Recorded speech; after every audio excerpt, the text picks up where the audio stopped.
A very good day to Madam Rosnina. My name is THARSHINI SIVALINGAM. My metric number is BBB 211611193. Today, I'm going to present about the demand forecasting, that is DELP techniques. Firstly, introduction. The DELP method is a structured communication framework and forecasting process that experts receive and aggregate the overview of the previous round's response after each round of the survey, which enables them to modify their response in light of the consensus.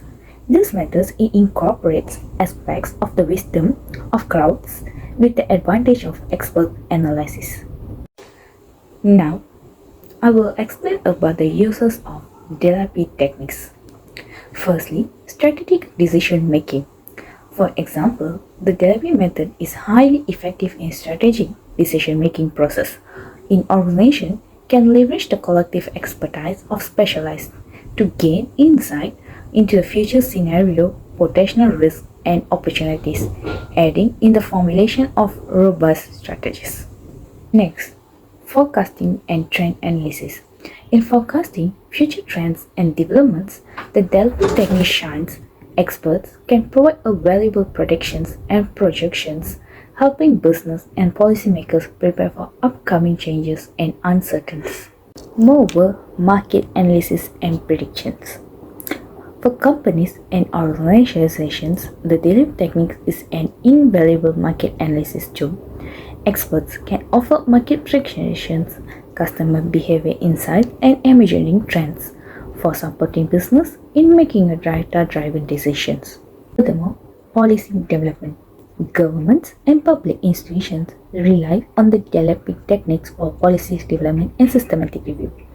Experts contribute shaping evidence-based policies on various complex issues such as healthcare, education, and environmental protection. The systematic review of expert opinions help ensure comprehensive and well-informed for a formulation for policies. Lastly, risk assessment and management. In risk assessment, the DELP method aids in identifying the potential risks and evaluating their probabilities and impacts. Experts provide a comprehensive view of risk, enabling our organization to devise effective risk management strategies. Now, I will present about the advantage and disadvantage of DELP techniques. First, the advantage of DELP techniques. The advantage is the method allows for exploration for device and perspective within an expert panel. Complex issues often have a multi-phase dimension and nuances that require a comprehensive understanding. By socializing input from a range of experts with a varied backgrounds, the DELP method facilitates identifications and systematic of diverse viewpoints and raising the depth of breadth of insight generated. Besides this, ensemblity plays a crucial role in promoting neutrality within the DELP process. Participants in DELP studies typically remain enemies to each other, which eliminates bias that may arise from personal relationships, hierarchies, or reputations. This anonymity encourages participants to express their opinions freely without fear of judgment or influence from others in other groups. As a result, diverse perspectives can be captured and considered without interference or interpersonal dynamic that could skew the results. Lastly, the DELP method promotes inclusivity and diversity of perspective.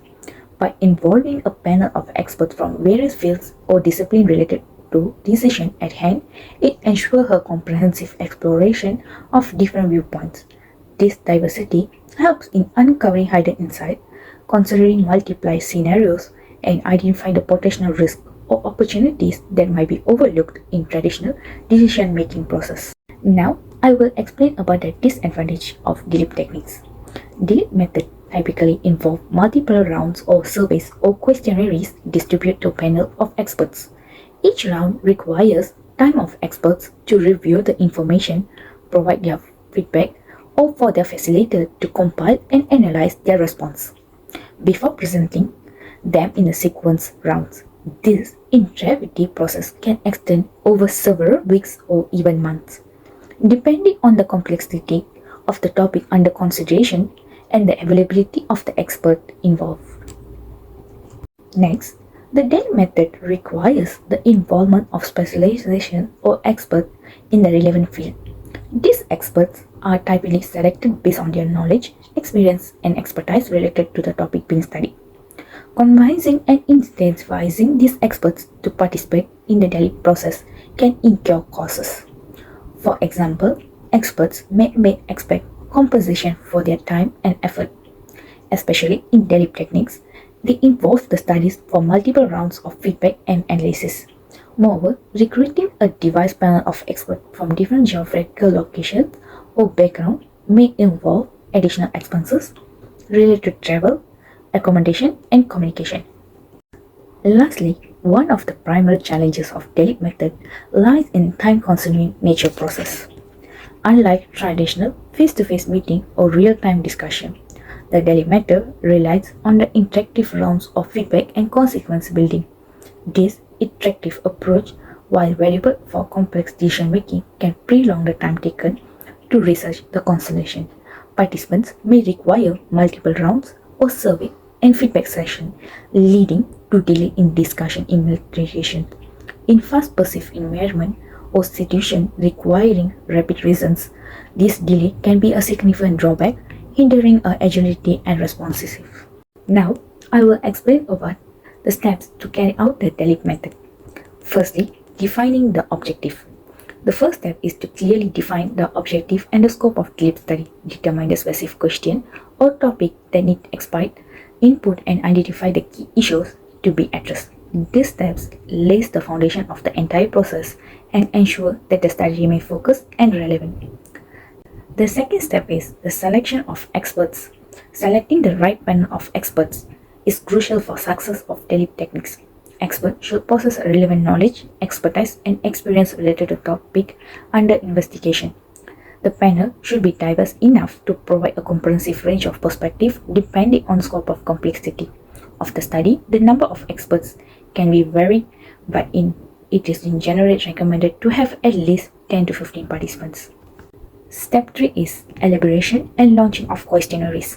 This step involves creating the questionnaires that will be used to gather input from the expert. The questionnaires can be structured, semi-structured, or open-ended depending on the objective of the study.